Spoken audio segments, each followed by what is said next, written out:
el proceso de la preparación de café inicia con la molienda de los granos de café. Y esto se hace con un molino de café.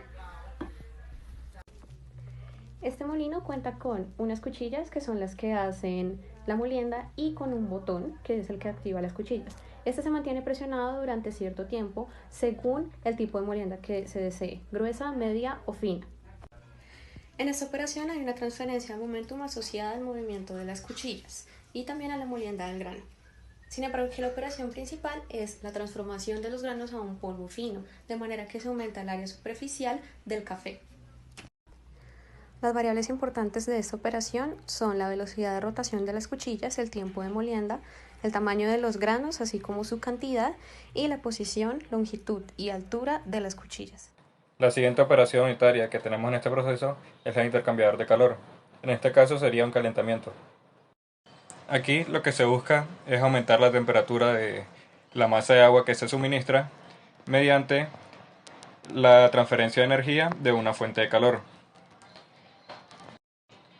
Eso con el objetivo de que al aumentar la temperatura del agua, su solubilidad aumente y en un paso posterior donde se va a mezclar el agua con el café en polvo, pues este paso sea mucho más fácil.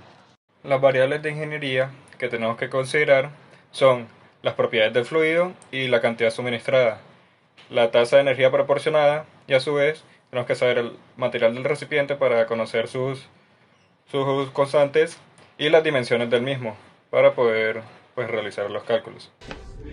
Esta operación unitaria es la de separación. En esta utilizamos un filtro para separar los líquidos de los sólidos, en el cual agregaremos el café, y ya que el filtro posee unos poros, solamente dejará pasar los líquidos, más no los sólidos. Esto se puede estudiar más adelante por granulometría, en los cuales se determinará qué porcentaje de sólidos pasa dependiendo del tamaño de los poros. Continuando, un proceso vital, el de mezclado. Para este proceso añadimos azúcar al café y mezclamos. Se puede observar la transferencia de momentum en el fluido, el cual es promovido por el movimiento de la cuchara. Adicionalmente, se evidencia un proceso de transferencia de masa, en donde el azúcar es transferida al fluido por un proceso de difusión. Las variables del proceso son la velocidad de rotación de la cuchara, la cantidad de masa de nuestro sólido, es decir, el azúcar, la viscosidad del fluido, el café, y adicionalmente la altura del eje de rotación de la cuchara y sobre todo sus dimensiones.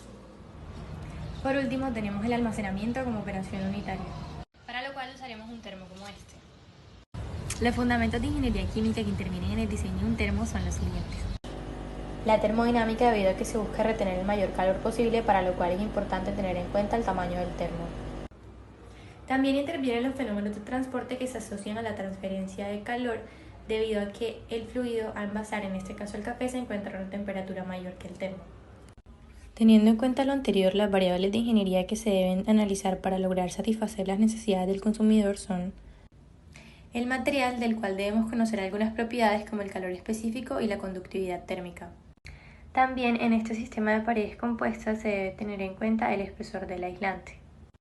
¿Por qué? Porque la resistencia térmica es directamente proporcional al espesor, por ende, a mayor espesor aumenta el aislamiento, lo cual disminuye el flujo de calor que se transfiere por conducción y convección al ambiente.